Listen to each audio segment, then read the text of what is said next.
Capítulo 26. Mas que diabos ele quer? Kim resmungou enquanto Bright enfrentava o trânsito do centro da cidade, nos arredores de Helensway. Ele sabe com o que estamos trabalhando e convoca uma porcaria de uma reunião? Vai ver, é algo importante, Bright supôs, mas ela não estava a fim de ouvir. Ele mal havia entrado no estacionamento quando Kim começou a tirar o cinto de segurança. Espere aqui com o motor ligado, não demoro. Kim entrou apressado no edifício e subiu pela escada. Bateu na porta e esperou um segundo antes de entrar. Woody estava sozinho. O senhor me chamou? Ela parou junto à porta. Sente-se, Stone, disse ele, tirando os óculos. É que eu estou com um pouco de pressa. Eu disse sente-se. Kim avançou 3 passos e sentou. Em que pé estamos na investigação? Não havia a menor chance de ele ter chamado ali apenas para obter um relatório do caso. Isso ele poderia ter feito por telefone, mas ela precisava entrar no jogo. A equipe está instalada na casa do Teams. Os Hansen também se hospedam lá. Ontem à noite, eles receberam uma segunda mensagem de texto, dizendo que a brincadeira iria começar hoje. Ellen está lá a postos e já examinamos os vídeos do centro de lazer. O sequestrador se disfarçou de policial e, como você certamente já foi informado, Bradley Evans foi morto. Woody apertou a caneta em sua mão direita. O que exatamente deveríamos ter feito, Stone? Ele perguntou calmamente. Kim sabia que ele tinha razão. Ainda assim, Brad estava morto. Eu não sei. Eu só estava tentando protegê-lo, senhor. É nossa obrigação. E eu sei que você tentou, à sua maneira, fazer o melhor possível, mas a morte do Sr. Evans é culpa exclusivamente da pessoa que chutou sua cabeça pela rua. Precisamos continuar focado em Charlie e Amy. Ele largou a caneta e pegou a bola antiestressante. Ah, que droga! Stone, o que eu vou lhe dizer agora é inegociável. Você pode berrar, espernear, bater o pé e fechar a cara o quanto quiser. Nada vai mudar. Boa notícia, então? Você será assistida neste caso por 2 especialistas. Um deles chega hoje, o outro amanhã. Parece até um romance de Charles Dickens, disse Kim. A primeira é uma especialista em comportamento. Para traçar um perfil do criminoso, senhor? Não, para analisar o comportamento. É a mesma coisa, Kim pensou. Tinha a própria visão a respeito de perfis de criminosos, algo que teria o maior prazer em compartilhar com a especialista em comportamento. Bem, considerando que temos apenas 2 mensagens de texto como base, serei todo ouvidos. O segundo é um negociador. Kim pendeu a cabeça para a frente. Está brincando, não é? Que pode ser útil quando algum contato for estabelecido. Eu sei negociar. Por que não fazemos assim? Quando eu pegar esses desgraçados, negociarei a prisão perpétua sem qualquer possibilidade de condicional. E o melhor amigo deles na prisão será um cara apelidado de Jack, o estripador. Que tal? O negociador foi uma ideia minha, Stone. Ah, e por que isso, senhor? Digamos que eu sinto que as suas melhores habilidades estão em outra área. Ela respeitou a avaliação do chefe. Não podemos fazer um acordo? Perguntou Kim, levantando uma sobrancelha. Eu fico com o negociador e o senhor com a doutora psicóloga. A boca de Woody quase se abriu num sorriso. Confio que você será educada e profissional com eles o tempo todo. Ele devolveu a bola antiestressante para a mesa. Kim aprendera a escolher bem suas batalhas. Claro, o senhor me conhece. A expressão melancólica dele disse muito. Ele deu um longo suspiro. Mais alguma coisa? Não, acho que já melhorei seu dia o suficiente. Certamente, senhor. Ela respondeu. Era melhor não dizer mais nada. Kim deixou o escritório e desceu correndo as escadas. Então, Parou 2 segundos e decidiu passar rapidamente em sua sala. Não levou mais do que 5 minutos. E aí, ganhamos um momento? Bright perguntou quando ela entrou no carro, jogando uma pasta no banco de trás. Não, melhor do que isso. Teremos uma psicóloga criminal e um negociador na equipe. E um fabricante de velas? Ainda não, mas vai saber. Talvez em breve. Bright riu. E o que eles farão exatamente? Acho que farão com que os oficiais de alta patente se sintam aliviados. Assim, se o caso tiver um desfecho horrível, poderão jogar a culpa em mim, já que eu contei com todos os recursos possíveis. Mas não teremos um desfecho horrível, certo, chefe? Pode apostar que não. Bright sorriu. Seguiremos para a penitenciária de Featherson? Eles mal haviam deixado a casa de Timms quando Stacy conseguiu rastrear o paradeiro de Lee Darby. Naquele momento, Lee estava sob os cuidados de Vossa Majestade. Assim, disse Kim. Aquele certamente não era um encontro que ela estava animada para ter. Capítulo 27. Karen estava surpresa com a própria capacidade de realizar tarefas cotidianas normalmente. Uma parte dela achava que se continuasse fazendo as coisas como sempre fez, uma brisa mágica simplesmente traria Charlie de volta. A lógica por trás disso não importava. Racionalmente, Karen sabia que a filha estava sendo mantida em um cativeiro e que não iria se materializar na sua frente. Mas quando se dedicava às tarefas do dia a dia, isso lhe parecia possível. De 5 em 5 minutos, olhava ansiosa para a porta da entrada. Tinha vontade de sair correndo, procurando por ela, de gritar, de berrar, certa de que Charlie a ouviria e voltaria para casa. Ela descobriria então que a mensagem não havia passado de um trote e que as duas meninas tinham estado seguras o tempo todo. Karen piscou para espantar as lágrimas, e aquele desejo utópico deu lugar aos fatos. Sentia-se no paraíso durante os poucos segundos em que a sua fantasia havia durado, mas sempre acabava voltando à realidade. 24 horas haviam se passado e sua filha ainda não estava em casa. Preparar o almoço permitiu que ela descansasse a mente e afastasse aquele pensamento que continuava tentando vir à tona. Mas não podia deixá-lo vir. Não iria deixar. Se o fizesse, os pensamentos a destruiria. Charlie estava viva. Ela sabia disso. Depois do almoço, Karen se ocupou em lavar os pratos. 4 deles estavam praticamente intactos, mas tudo bem. A intenção havia sido preparar a comida, não exatamente comê-la. Ela encheu a pia com água quente, dispensando a lava-louça. Não queria que a tarefa sumisse apenas alguns poucos minutos. Queria ocupar-se por horas, até o exato segundo em que Charlie voltasse para casa. A cada momento ficava mais difícil encarar Robert, lembrar que sabia de algo que ele não sabia. Embora tivesse se sentindo julgada por Kim, Karen entendia que a detetive tinha boas razões. Se soubesse que isso poderia afetar de algum modo a segurança da filha, teria gritado a verdade de cima do telhado. Mas não tinha afetado, não podia ter. Posso ajudar?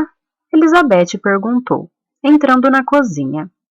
Karen tinha um não na ponta da língua. Se dividisse a tarefa, terminaria logo, ficando novamente à mercê de seus pensamentos. Mas bastou olhar o rosto da amiga para mudar de ideia. Pelo menos ela tinha o privilégio de estar na própria casa. Podia cozinhar, limpar e manter-se ocupada quase todo o tempo. Pega o pano de prato, disse Karen. O que os meninos estão fazendo? Ela perguntou. Apesar de não serem exatamente meninos, era assim que as duas referiam aos maridos no plural. Estão grudados no notebook. Robert finge que está lendo e-mails. mas há 10 minutos que não aperto uma tecla. E Steven fez algumas ligações. Há coisas que ele não tem como delegar, mas não é culpa dele. Seu trabalho não é fácil como o meu de transferir para alguém, disse Elizabeth, parecendo desconfortável. Sério? Karen perguntou. É, não sou nem de longe tão indispensável quanto ele. Se eu ficar doente, posso simplesmente passar o lote seguinte de processos para o estagiário mais próximo. Com Steven não é assim. Mesmo que ele pegue uma intoxicação alimentar grave, isso não será suficiente para que interrompa o encaminhamento das consultas que chegam. Karen fingiu não perceber certo ressentimento no tom de Elizabeth. Sabia que a amiga havia conhecido Steven na faculdade de Direito, e quando o relacionamento dos dois começou a sofrer por ambos estarem totalmente focados em terminar o curso, ela escolheu dar um tempo na carreira para apoiá-lo. Inicialmente, o plano era retomar os estudos assim que Steven estabelecesse, mas então Amy apareceu de surpresa, seguida por Nicholas. Karen teria gostado de ter outra filha, ou mesmo um filho. Ainda tinha esperança de engravidar de Robert um dia. Não usava anticoncepcional, e Robert não questionava se era fértil ou não. Para ela, ele era o pai de Charlie. Karen sabia que Elizabeth não culpava os filhos pela interrupção da carreira. Era uma mãe maravilhosa, mas seus sentimentos em relação ao marido era outra história. O que começara com um contrato casual, já que ambas as meninas frequentavam a mesma escola, acabou virando uma forte amizade, que acompanhava o afeto que as filhas tinham uma pela outra. O gosto compartilhado por música da década de 80 e comida chinesa foi a base de muitas noites animadas de sexta-feira. O relacionamento entre os maridos não era tão próximo, mas se davam bem e toleravam a companhia um do outro por causa das esposas e das crianças. Steven, Elizabeth e Robert já haviam feito diversas ligações para chefes, colegas e amigos, justificando a ausência no trabalho e nos eventos sociais. Seus telefones estavam cheios de mensagem, dizendo para não se preocuparem e desejando que se recuperassem logo. Karen não fizera nenhuma ligação. Seu círculo era bem restrito, e ela não via problema nisso. Elizabeth ficara impressionada ao ver uma casa daquele tamanho sem empregada, apesar de Robert ter sugerido muitas vezes que contratassem uma, Karen sempre recusava. Alguma notícia de Nicholas? Ela perguntou. Elizabeth assentiu. Está muito bem, se divertindo, mas não fique muito tempo falando com eles. A tentação de contar é grande demais. Karen entendia Elizabeth. Algo dentro dela dizia que quanto mais gente soubesse, melhor. Algo como mobilizar tropas em prol de uma causa. Afinal, talvez alguém tivesse uma pista para trazer as meninas de volta. Acha que estamos fazendo a coisa certa com esse bloqueio de mídia? Quer dizer, será que não deveria ter mais gente envolvida nisso? Perguntou Elizabeth, fazendo eco aos pensamentos de Karen. Uma parte de Karen queria gritar aquilo ao mundo. Queria ver centenas de pessoas na rua procurando as crianças. Se sentisse no coração que isso traria a filha de volta, teria topado na mesma hora. Mas não conseguia imaginar nada pior do que uma caravana de familiares, amigos e colegas entrando e saindo de sua casa, dizendo banalidades, ainda que com a melhor das intenções. Não aguentaria a pressão de ter que ser agradável e educada com todo mundo enquanto Charlie estava desaparecida. Assim que a filha voltasse, Karen daria uma festa e o mundo inteiro poderia ir. Karen estava totalmente concentrada nos utensílios da cozinha, limpando e conferindo cada superfície pelo menos umas 3 vezes. Sabe de uma coisa, Ká? Elizabeth disse com a voz trêmula. não importa onde as meninas estejam. O que eu espero mais do que tudo é que estejam juntas. Karen sentiu um nó na garganta. Havia momentos em que achava que não conseguiria mais chorar. Mas quando viu as lágrimas correndo dos olhos da amiga, percebeu que sempre teria mais lágrimas querendo sair. Caíram nos braços uma da outra e choraram como se a vida das duas dependesse disso, compartilhando uma dor que só elas eram capazes de entender. Também espero que elas estejam juntas, Karen cochichou para a amiga. Um instante depois, Elizabeth se afastou e secou os olhos. Você confia nela? Perguntou. Karen assentiu, sem hesitar, sabendo que Elizabeth se referia a Kim. O caminho das duas havia se cruzado algumas vezes ao longo da infância delas. De início, Karen ficara intrigada com o cabelo preto e com os traços misteriosos da menina. Havia algo de exótico na aparência dela. Kim sempre fora uma alma solitária, o que a tornava ainda mais interessante. Karen não conseguia se lembrar se Kim já tivera um amigo sequer. Não procurava relacionamentos próximos e se fechava quando os outros tentavam fazer amizades com ela. Não queria pertencer ou se filiar a nada que pudesse tornar a sua vida mais fácil. Queria apenas sobreviver. Elaine havia sido a melhor amiga de Karen e sempre odiava muito Kim. Tentara recrutá-la para o grupo delas, mas sem sucesso. Então, tentara intimidar Kim, fechando a cara, trombando nela ou empurrando-a.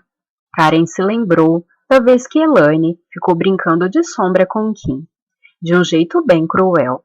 Passara o dia imitando cada gesto de Kim, seguindo-a o tempo todo em uma distância de meio metro. Muitas das crianças da casa acharam a brincadeira o máximo, e ao final da tarde praticamente todas haviam se juntado àquela macaquice. Karen também se juntara a elas, não por ser intimidada por Elaine, mas por estar encantada com a postura imperturbável de Kim, andando por ali e cuidando da própria vida, como se não estivesse sendo seguida e intimidada por 20 garotinhas estúpidas. Kim esperou até a hora de dormir, pôs o pijama antes de todo mundo, escovou os dentes e lavou o rosto sem dar a mínima para as piadinhas que faziam às suas costas. Então, guardou a escova de dentes e virou-se para Elaine com um sorriso amável. Ah, me desculpe, Elaine, não tinha visto você aí. A plateia toda ficou em silêncio e Kim foi em direção à porta do banheiro. Então, parou e voltou-se para Elaine. Não é um pouco triste que você dê tanta atenção a alguém que não tá nem aí para você? Kim esperou uns 5 segundos por alguma resposta. Depois, abriu caminho entre as garotas em silêncio e foi direto para a cama. Ela tinha 13 anos e era a única pessoa que Karen conhecia que não se intimidava com Elaine. Eu confiaria a minha vida a ela, disse Karen, sendo sincera. Mas quando dizia essas palavras, Karen percebeu que não era a sua vida que estava confiando à detetive.